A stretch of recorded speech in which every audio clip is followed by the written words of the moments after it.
पहला क्वेश्चन आपसे पूछा गया है कि संविधान संशोधन में लोकसभा और विधानसभाओं में अनुसूचित जातियों और जनजातियों के लिए आरक्षण की अवधि 10 वर्ष तक के लिए बढ़ाया गया है।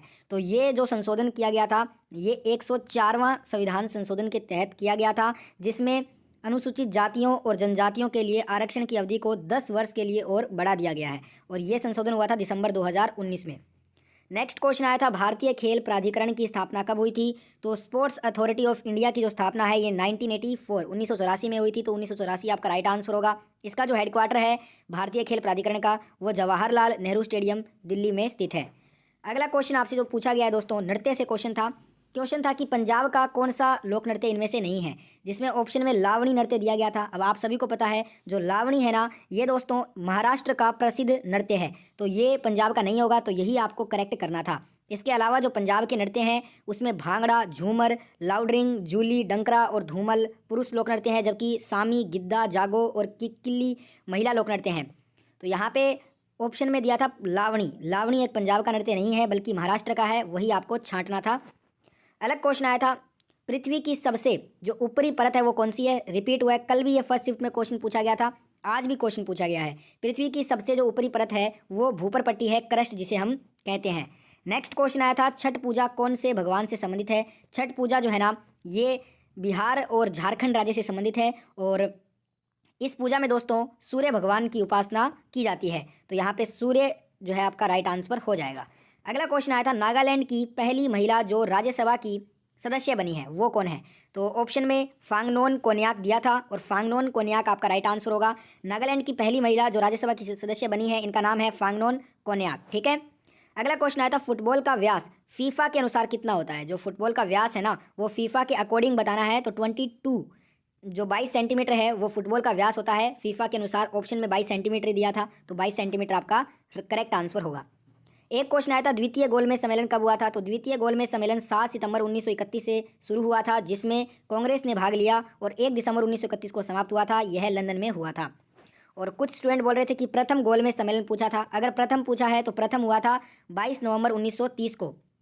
22 नवंबर 1930 से 13 जनवरी 1931 तक ये लंदन में आयोजित किया गया था। कांग्रेस ने प्रथम गोलमेज सम्मेलन में भाग नहीं लिया था। दूसरा गोलमेज सम्मेलन सितंबर से दिसंबर 1931 में लंदन में हुआ था, इसमें कांग्रेस ने भाग लिया था। जो तीसरा गोलमेज सम्मेलन हुआ था वो भी लंदन में हुआ था और वो हुआ था 1932 में। ठीक है, तो बताइएगा प्रथम द्वितीय दोनों में से कौन सा गोलमेज सम्मेलन पूछा गया था आपसे।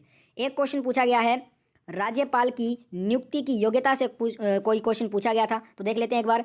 जो राज्यपाल की नियुक्ति है ना ये अनुच्छेद 157 राज्यपाल नियुक्ति होने के लिए अर्हताएं हैं।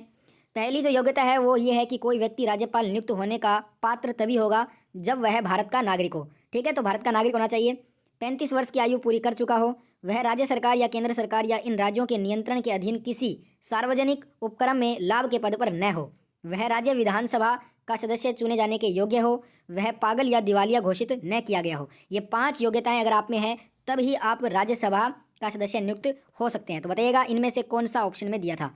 नेक्स्ट क्वेश्चन पूछा गया था, कल भी क्वेश्चन आया था ये 4th शिफ्ट में, तो रिपीट हुआ है क्वेश्चन ये भी। जम्मू कश्मीर के दूसरे उपराज्यपाल पूछे गए हैं। तो देखिए जम्मू कश्मीर में जो दूसरे उपराज्यपाल हैं ये मनोज सिन्हा हैं। 7 अगस्त 2020 से वर्तमान तक अभी भी मनोज सिन्हा ही जो है ना जम्मू कश्मीर के उपराज्यपाल हैं। तो मनोज सिन्हा ऑप्शन में था, वो करेक्ट करना था। अगर आपसे पूछ ले आने वाले शिफ्ट में कि जम्मू कश्मीर के पहले उपराज्यपाल कौन थे, तो गिरीश चंद्र मुर्मू थे। अगला क्वेश्चन आया था हरित क्रांति की शुरुआत किस वर्ष में हुई थी। तो भारत में हरित क्रांति अगर पूछा है ना तो हरित क्रांति की शुरुआत 1965 से 68 के बीच में हुई थी। अगर भारत का पूछा है तो 65 से 68 करेक्ट आंसर होगा। और एक क्वेश्चन आया था हरित क्रांति का मुख्य उद्देश्य क्या था। जो भारत में पहली हरित क्रांति 1960 के दशक में प्रारंभ हुई, जिसका उद्देश्य भारत के कृषि उत्पादन में वृद्धि करके भारत को खाद्यान्न के क्षेत्र में आत्मनिर्भर बनाना था। खाद्यान्न में मुख्य रूप से गेहूं और चावल के उत्पादन में सर्वाधिक वृद्धि की गई थी। ठीक है, तो ये इसका मुख्य उद्देश्य रखा गया था, जिसमें भारत को जो है ना कृषि उत्पादन में वृद्धि करना था और खाद्यान्न के क्षेत्र में भारत को आत्मनिर्भर बनाना था, जिसमें टारगेट किया गया था गेहूं और चावल मुख्य रूप से 2 फसलों के उत्पादन में सर्वाधिक इसमें वृद्धि देखने को मिला था। एक क्वेश्चन पूछा गया था कि अशोक स्तंभ में किसने प्रशस्ति खुदवाई थी। तो देखिए जो ये प्रशस्ति है ये प्रयाग प्रशस्ति के नाम से जानी जाती है और समुद्रगुप्त के जो दरबारी कवि थे हरिसेन, इन्होंने ये रचना की है। और इलाहाबाद स्तंभ शिलालेख जिसे प्रयाग प्रशस्ति कहते हैं, यह स्तंभ अशोक द्वारा 6वीं शताब्दी पूर्व निर्मित अशोक स्तंभ था। इस शिलालेख में समुद्रगुप्त की विजय और गुप्त साम्राज्य की सीमाओं का उल्लेख मिलता है। समुद्रगुप्त द्वारा 370 ईस्वी में कौशाम्बी से लाए गए अशोक स्तंभ पर खुदवाया गया था ये। तो एग्जैक्ट बताइएगा सवाल क्या पूछा था इसमें। अगला क्वेश्चन आया था दूध और क्रीम यह किसके उदाहरण हैं? तो यह इमल्सन के उदाहरण है। इमल्सन एक कोलाइड होता है। दूध फेज क्रीम द्रव्य इमल्सन का उदाहरण होता है। तो अगर इमल्सन ऑप्शन में था तो इमल्सन आपका राइट आंसर होगा। एक क्वेश्चन आया था जल का पर्यायवाच्य, तो वारी, पानी, नीर, सलील, तोय, उदक, अम्बु, जीवन, पेय, अमृत, मेघ, पुष्प, ये सभी क्या हैं? जल के पर्यायवाच्य हैं। नेक्स्ट क्वेश्चन आया था मौलिक कर्तव्य 42वें संविधान संशोधन 1976 द्वारा किस समिति की सिफारिश पर जोड़े गए थे संविधान में? तो इस समिति का नाम है स्वर्ण सिंह समिति की सिफारिश। तो स्वर्ण सिंह समिति आपका राइट आंसर होगा इस क्वेश्चन का। और ये वाला जो क्वेश्चन है ना, मौलिक कर्तव्य 42वां संविधान संशोधन 1976, ये हर शिफ्ट में आ रहा है। ये आपको भाग 4 के कै में मिलता है। नागरिकों के लिए जो मौलिक कर्तव्य हैं वो जोड़े गए हैं संविधान के भाग 4 के कै में। इसे लघु संविधान संशोधन के रूप में जाना जाता है। और संविधान की प्रस्तावना में समाजवादी, पंथ निरपेक्ष तथा अखंडता, ये 3 नए शब्द इसमें जोड़े गए थे। नेक्स्ट क्वेश्चन आया था कि मानव द्वारा उत्सर्जित जो कचरा है वो किस प्रकार का होता है? तो मानव और पशु अपशिष्ट को प्राकृतिक एजेंटों द्वारा तोड़ा जा सकता है। मानव और पशु जो अपशिष्ट होते हैं ना, वो बायोडिग्रेडेबल अपशिष्ट होते हैं। ठीक है। एक क्वेश्चन पूछा गया था आपका स्वराज पार्टी का जो स्थापना है वो किसने किया था? ठीक है, तो स्वराज पार्टी का स्थापना आपका चित्तरंजन दास और मोतीलाल नेहरू ने किया था। तो आपका इसका राइट आंसर चित्तरंजन दास और मोतीलाल नेहरू हो जाएगा। कब किया था? तो 1 जनवरी 2023 को चित्तरंजन दास, सी.आर. दास और मोतीलाल नेहरू ने कांग्रेस के भीतर ही स्वराज पार्टी या कांग्रेस खिलाफत स्वराज पार्टी का गठन किया था। ठीक है, तो ओवरऑल आपका राइट आंसर चित्तरंजन दास, मोतीलाल नेहरू हो जाएगा। इसके अलावा दोस्तों बात करें तो आपका दिसंबर 1922 में कांग्रेस के नया गया सत्र के बाद स्वराज पार्टी का गठन किया गया था, जिसकी अध्यक्षता सी.आर. दास ने किया था। ठीक है, सी.आर. दास अध्यक्ष थे और मोतीलाल नेहरू स्वराज पार्टी के सचिव थे। ये भी प्रश्न आपसे बार बार पूछा जा सकता है। इसके अलावा बात करें अरुणा आसफ अली का, तो लोकप्रिय रूप से भारतीय स्वतंत्रता आंदोलन की ग्रैंड ओल्ड लेडी के रूप में जानी जाती है। ठीक है, अरुणा आसफ अली। ठीक है, चलिए अगला जो प्रश्न पूछा गया था दोस्तों आपका महाराष्ट्र का लोक नृत्य इनमें से कौन सा आपका नहीं है? ये क्वेश्चन पूछा गया था। तो आपका सही आंसर बता देते हैं, वो आपका राउफ था। ठीक है, राउफ जो नृत्य है वो आपका जम्मू कश्मीर का है। तो यही ऑप्शन आपका बिल्कुल सही था। तो बात कर लेते हैं कि महाराष्ट्र का लोक नृत्य कौन कौन सा है। तो आपका धनगढ़ी राजा जो कि आपका पिछले शिफ्ट में पूछा गया है, लोक नृत्य है। इसके अलावा लोक नृत्य है, इसके अलावा कोली जो नृत्य है, इसके बाद लावनी, इसके बाद पोपदास, इसके बाद तमाशा।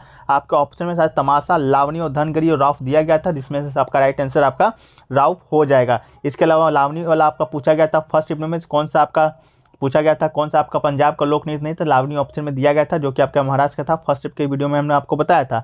महाराष्ट्र की बात करें तो इसकी राजधानी आपका मुंबई है। मुख्यमंत्री की बात करें तो एकनाथ शिंदे जी हैं। राज्यपाल की बात करें तो आपका भगत सिंह कोश्यारी हैं और राजभाषा यहाँ की मराठी है। ठीक है, तो आपका राइट आंसर आपका हो जाएगा राउफ। एक क्वेश्चन देखिए पूछा गया था द्रौपदी मुर्मू राष्ट्रपति बनने से पहले किस राज्य के राज्यपाल थी? तो इसमें क्वेश्चन है, अधिकतर लोग आपका गलत करके रहे हैं, उड़ीसा मार दिए हैं। देखिए उड़ीसा, आपको बता दें कि द्रौपदी मुर्मू उड़ीसा की रहने वाली है, लेकिन राज्यपाल आपके राष्ट्रपति बनने से पहले आपकी झारखंड की थी। ठीक है, तो आपको बता दें कि भारत की 15वीं जो राष्ट्रपति है वर्तमान में आपके द्रौपदी मुर्मू जी हैं, जो कि आपके भारतीय जनता पार्टी की सदस्य भी हैं। इसके अलावा राष्ट्रपति की पद संभालने वाली उड़ीसा की द्वितीय व्यक्ति हैं। ठीक है, देश की सबसे कम उम्र की राष्ट्रपति आपके द्रौपदी मुर्मू जी हैं और मुर्मू भारत की आज़ादी के बाद पैदा होने वाली पहली राष्ट्रपति। तो ये भी पॉइंट्स आप याद रखिएगा। इसके अलावा राष्ट्रपति बनने से पहले ठीक है उन्होंने 2000 से 2004 के बीच उड़ीसा सरकार के मंत्रिमंडल में विभिन्न विभागों में सेवा दी थी।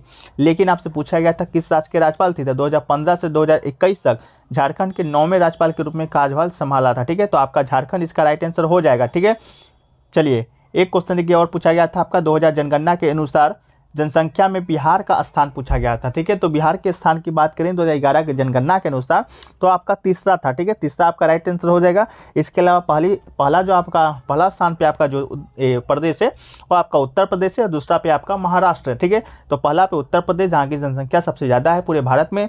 इसके अलावा महाराष्ट्र का जनसंख्या ज़्यादा है, इसके बाद आपका बिहार का जनसंख्या ज़्यादा है। ठीक है, और क्षेत्रफल के अनुसार की बात करेंगे तो राजस्थान का जो क्षेत्रफल है वो आपका पूरे भारत में 2011 के जनगणना के अनुसार ज़्यादा है। और सबसे कम जो जनसंख्या है दोस्तों आपका किस राज्य का है? तो वो आपका गोवा का है। शायद गोवा का है या सिक्किम का शायद आपका सबसे कम जनसंख्या। एक बार आप लोग कंफर्म कर दीजिएगा, सिक्किम का जनसंख्या सबसे कम है। ठीक है, इसके बाद बिहार से बात करेंगे तो बिहार का जो जनसंख्या घनत्व की बात करें तो बिहार का जनसंख्या घनत्व सबसे ज़्यादा है पूरे भारत में राज्यों में। केंद्र शासित प्रदेश प्लस राज्यों में पूछेगा तो आपका दिल्ली का जनसंख्या घनत्व ज़्यादा हो जाएगा। बिहार का जो जनसंख्या घनत्व है आपका 1106 व्यक्ति प्रति किलोमीटर है, मतलब कि 1 किलोमीटर की एरिया में 1106 लोग रहते हैं। ठीक है, और सबसे कम आपका अरुणाचल प्रदेश का है, जहां मात्र 17 व्यक्ति वर्ग किलोमीटर है, 1 किलोमीटर में 17 व्यक्ति ही रहते हैं। ठीक है, 2011 की जनगणना की बात करेंगे तो ये आपका 2 चरण में आयोजित हुआ था, जो कि पिछले शिफ्ट में पूछा गया है। देश का 15वां जनगणना था, आज़ादी के बाद 7वां जनगणना था। ठीक है, इसके अलावा 2011 का जनगणना अभी तक का आखिरी जनगणना है। इसके बाद कोई भी जनगणना अभी तक नहीं हुआ। 2021 में होना था, लेकिन कोविड महामारी के चलते अभी तक जनगणना को स्थगित किया गया है। ठीक है, चलिए वीडियो में आगे बढ़ते हैं। अगला क्वेश्चन पूछा गया था आपका, समुद्रगुप्त है जो कि कितने राजाओं को हराकर दक्षिण पतेश्वर की उपाधि को हासिल किया था। और क्वेश्चन आपका पूछा गया था कि दक्षिण में कितने राजाओं को हराया था। तो आपको बता दें कि समुद्रगुप्त ने दक्षिण भारत या दक्कन में अपने अभियानों के दौरान 12 राजाओं को हराया था। तो आपका 12 राइट आंसर हो जाएगा। ये दक्षिण में हराया था। और आपका उत्तर की बात करेंगे तो उत्तर में 9 राजाओं को हराया था। समुद्रगुप्त की बात करेंगे तो इसे भारत का नेपोलियन कहा जाता है। भारत का नेपोलियन कहा जाता है समुद्रगुप्त को। और ये गुप्त वंश का शासक था। इसके अलावा नेपोलियन कहने का अर्थ है जो सारे पूरे भारत उपमहाद्वीप को जीत लिया था अधिकतर में, इसलिए आपका भारत का उपमहाद्वीप का भारत का नेपोलियन कहा जाता है। इसको कहा किसने था? एडम स्मिथ इतिहासकार है, उन्होंने आपको समुद्रगुप्त को भारत का नेपोलियन है जो कि संज्ञा दी थी। ठीक है, चलिए एक क्वेश्चन देखिए जो पूछा गया था आपका, मेक इन इंडिया की शुरुआत कब हुआ था। ठीक है, तो मेक इन इंडिया कार्यक्रम आप लोग जानते होंगे, निर्माण को बढ़ावा देने और संवर्धन के लिए माननीय प्रधानमंत्री श्री नरेंद्र मोदी ने के द्वारा शुरू किया गया था, जो कि आपका 25 सितंबर 2014 को मेक इन इंडिया कार्यक्रम की शुरुआत हुआ था, जिससे भारत को महत्वपूर्ण निवेश और निर्माण संरचना और अभिनव प्रयोगों को वैश्विक केंद्र के रूप में बदला जा सके। ठीक है, तो आपका इसका राइट आंसर 2014 हो जाएगा, जो कि 25 सितंबर 2014 इसका राइट आंसर था आपका। ठीक है, अगला क्वेश्चन देखिए पूछा गया था संविधान के भाग 4A में क्या है। तो आप लोग को ये बखूबी मालूम होगा संविधान के भाग 4A में क्या है। अगर डेली एनालिसिस आप लोग देखते होंगे तो हर शिफ्ट में ये क्वेश्चन आपका आता है और हम हर शिफ्ट में आपको ये डिटेल में बताते हैं। तो संविधान के भाग 4A की बात करेंगे तो इसमें आपका मौलिक कर्तव्य बिल्कुल राइट आंसर हो जाएगा। मौलिक कर्तव्य को संविधान के भाग 4A में कब जोड़ा गया था? तो 1976 के 42वां संविधान संशोधन हुआ था, उसी में भाग 4A कहिए भाग 4 का कहिए जोड़ा गया था मौलिक कर्तव्य, जो कि रूस से लिया गया था। ठीक है, सर्वप्रथम मौलिक कर्तव्य की बात करेंगे तो आह्वान इसका कौन किया था? सरदार स्वर्ण सिंह समिति के सिफारिश पर जोड़ा गया था। फर्स्ट शिफ्ट का क्वेश्चन है। इसके अलावा अनुच्छेद की बात करेंगे तो अनुच्छेद 51A में वर्णित है। जब आपका 42वां संविधान संशोधन 1976 के माध्यम से जोड़ा गया था तो उस समय मात्र 10 ही जोड़ा गया था, लेकिन एक जो मौलिक कर्तव्य वो आपका बाद में जोड़ा गया था, जो कि आपका 2002 ईस्वी में जोड़ा गया है 6वां संविधान संशोधन के तहत। ठीक है, तो ये भी आप याद रखिएगा। एक क्वेश्चन देखिए पूछा गया था कि मैग्मा और लावा ठंडा होने पर कौन सा चट्टान बनती है। तो मैग्मा या लावा के ठंडा या जमने के कारण दोस्तों बनने वाली जो चट्टान है आपका आग्नेय चट्टान, इसका बिल्कुल राइट आंसर हो जाएगा। जो लोग भी आग्नेय चट्टान किए बिल्कुल राइट है। अगला क्वेश्चन पूछा गया था कि सर्वोच्च न्यायालय है किस अनुच्छेद के तहत अपना जो उसका डिसीजन होता है, अपना उसका जो निर्णय होता है तो उस पर पुनः विचार करने या सुधार करने की शक्ति देता है। तो इसका राइट आंसर आपका अनुच्छेद 147 हो जाएगा। ऑप्शन में 147 था, 147 भी था, 33वां, 37वां, 58वां था, तो 137 आपका बिल्कुल राइट आंसर हो जाएगा। अनुच्छेद 137 आपका सर्वोच्च न्यायालय को अपने निर्णयों पर पुनः विचार करने तथा सुधारने की शक्ति देता है। ठीक है, अगला जो क्वेश्चन पूछा गया था दोस्तों आपको कि सोडियम जो सल्फेट और बेरियम क्लोराइड है उसके विलयन जब होता है, जब आपका रिएक्शन होता है तो कौन सा उत्पाद देता है। ठीक है, तो आपको बता दें कि ये तो पहली बात आपका दोहरी विस्थापन अभिक्रिया है, ये भी पूछा जा सकता है। इसके बाद सोडियम सल्फेट के साथ बेरियम क्लोराइड का विलयन मिलाने पर तुरंत बेरियम सल्फेट एक सफेद अवक्षेपण बन जाता है। तो बेरियम सल्फेट आपका बिल्कुल राइट आंसर आपका हो जाएगा। बेरियम सल्फेट आपका राइट आंसर हो जाएगा। बेरियम सल्फेट आपके ऑप्शन में भी दिया गया था। ये अभिक्रियाएं प्रकृति में आयनिक होती है, अभिकारक जल में घुलने पर आयनों में बदल जाते हैं, विलयन में आयनों का आदान प्रदान होता है जिससे उत्पाद के अणु का निर्माण होता है। तो बेरियम सल्फेट इसका राइट आंसर हो जाएगा। एक क्वेश्चन देखिए पूछा गया था रीजनिंग में कि आपका दिल्ली भारत की राजधानी है तो क्यू किस देश की राजधानी है। तो क्यू की बात करेंगे तो देश का राजधानी क्यू आपका देश यूक्रेन का राजधानी है, यूक्रेन इसका राइट आंसर होगा। सबसे अधिक जो आबादी वाला शहर है वो आपका क्यू है यूक्रेन का। ठीक है, एक क्वेश्चन देखिए हिंदी में पूछा गया था पट्टी पढ़ाना मुहावरा का अर्थ क्या होता है। तो पट्टी पढ़ाना मुहावरा का अर्थ दोस्तों आपका गलत कहकर बहकाना होता है, तो इसका राइट आंसर हो जाएगा। एक क्वेश्चन देखिए पूछा गया था पाप का विलोम शब्द क्या होगा। तो पाप का विलोम शब्द दोस्तों आपका पुण्य आपके ऑप्शन में दिया गया था, तो आपका पुण्य बिल्कुल राइट आंसर आपका हो जाएगा पाप का विलोम शब्द। एक क्वेश्चन पूछा गया था आपका कि दक्षिण ईश्वर में विश्वास रखने वाला व्यक्ति क्या कहलाता है। तो ईश्वर में विश्वास रखने वाला व्यक्ति को दोस्तों हम लोग आस्तिक कहते हैं और ईश्वर में विश्वास न रखने वाला व्यक्ति नास्तिक कहलाता है। ठीक है, एक क्वेश्चन पूछा गया था दोस्तों आपका आस्तीन का साफ होना मुहावरा का अर्थ पूछा गया था। तो आस्तीन के साफ होना मुहावरा का अर्थ की बात करेंगे तो साथ में ऐसे रहने वाले ऐसा व्यक्ति जो कि ऊपर से तो मित्र का व्यवहार करे और वफादार बना रहता है, लेकिन अंदर ही अंदर जड़ से काटने में आपको लगा होता है। तो ये आपका आस्तीन के साफ होना मुहावरा का अर्थ हो जाता है। ठीक है, सबसे पहला प्रश्न आपसे पूछा गया था कि 2011 की जनगणना के अनुसार सबसे ज़्यादा लिंगानुपात किस राज्य का है। तो कल दोस्तों पूछा गया था सबसे कम लिंगानुपात, लेकिन उस कल के पीडीएफ में हमने एक्स्ट्रा फैक्ट के तौर पर शामिल कर दिया था। सबसे ज़्यादा भी किसका है, तो आपका केरल का है, ये भी आपका शामिल कर दिया गया था। ठीक है, तो लिंगानुपात आपका केरल का सबसे ज़्यादा है आपका 2011 की जनगणना के अनुसार।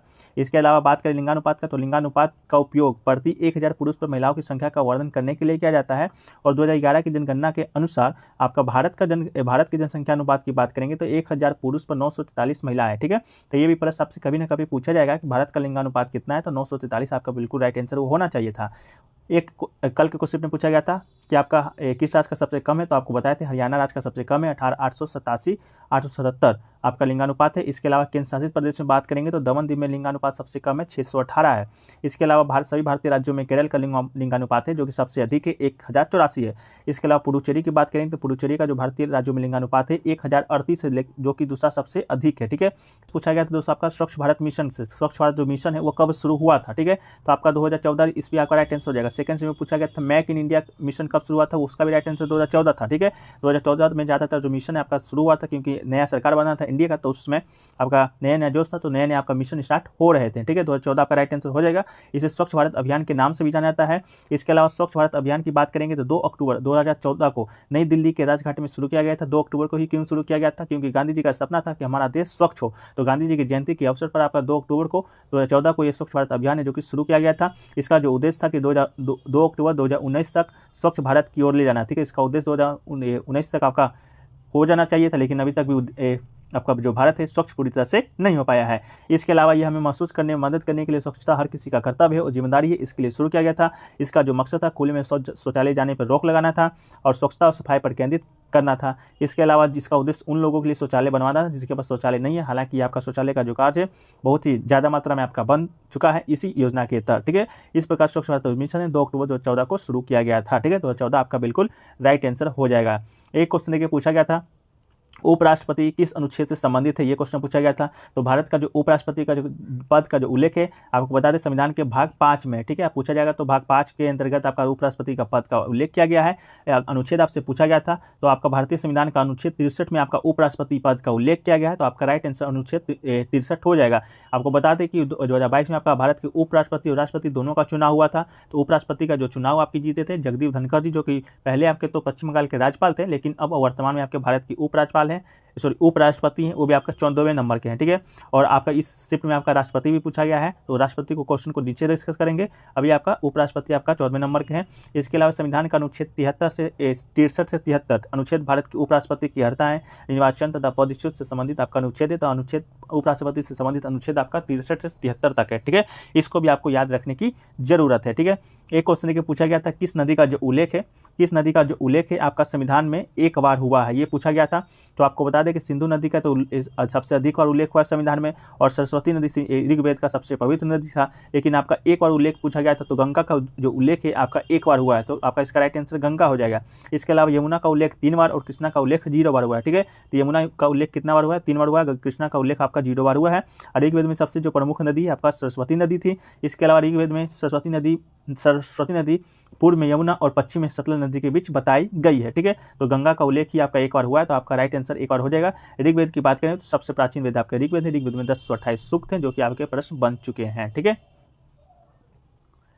इसके अलावा ऋग्वेद वैदिक संस्कृति सूक्तों का एक प्राचीन भारतीय संग्रह है, किसी भी इंडो यूरोपीय भाषा में सबसे पुराने मौजूदा ग्रंथों में से एक है। ठीक है, एक क्वेश्चन देखिए पूछा गया था दोस्तों आपका 73वां और 74वां संविधान संशोधन संबंधित इसके तहत कौन सा अनुसूची जोड़ा गया था, शायद यही प्रश्न आपसे पूछा गया होगा, किससे संबंधित ये भी पूछा जा सकता है। तो आपको बता दें कि 73वां संविधान संशोधन के द्वारा संविधान में आपका 11वीं अनुसूची जोड़ा गया था, तो आपका 11 राइट आंसर हो गया। अगर अनुसूची पूछा होगा तो किससे संबंधित है, ये पंचायतों से संबंधित है। ठीक है, इसके अलावा इसके तहत पंचायतों के अंतर्गत 29 विषय की सूची को व्यवस्था की गया था।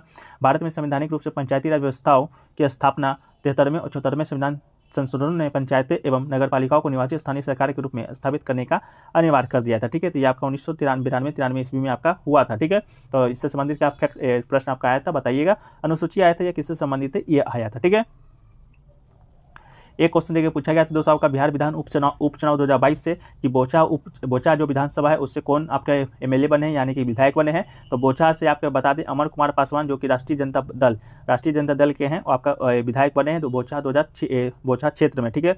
अमर कुमार पासवान जी ने बेबी कुमारी को भारी मतों से हराकर बोचा विधानसभा के विधायक बने थे। ऑप्शन में आपका तेज प्रताप तेजस्वी यादव इस प्रकार करके दिया गया था, तो अमर कुमार पासवान आपका राइट आंसर हो जाएगा, ठीक है। इसके अलावा दोस्तों आपका हमने पहले आपको ट्रिक भी बताया था। ट्रिक दोस्तों आपका देखिए बोस हमारा पास हो गया और यह बोस अमर रहे, ये दोस्तों आपका एक ट्रिक है। तो बोछा से दोस्तों आपका बोस से बोछा हो जाएगा और अमर पास से दोस्तों आपका पासवान हो जाएंगे या अमर से आपका अमर कुमार पासवान हो जाएंगे, ठीक है। इसके अलावा दोस्तों तीन और जगह आपका बिहार में 2022 में उपचुनाव हुए। इसके अलावा गोपालगंज में गोपालगंज से पूछा जा चुका है। इसका जो विजेता विधायक बने कुसुम देवी बने जो कि भारतीय जनता पार्टी से, इसका भी ट्रिक हमने आपको बताया था। गोपाल की कसम, ठीक है, गोपाल की कसम, गोपाल से गोपाल रखिएगा, कसम से कुसुम देवी रखिएगा, ठीक है।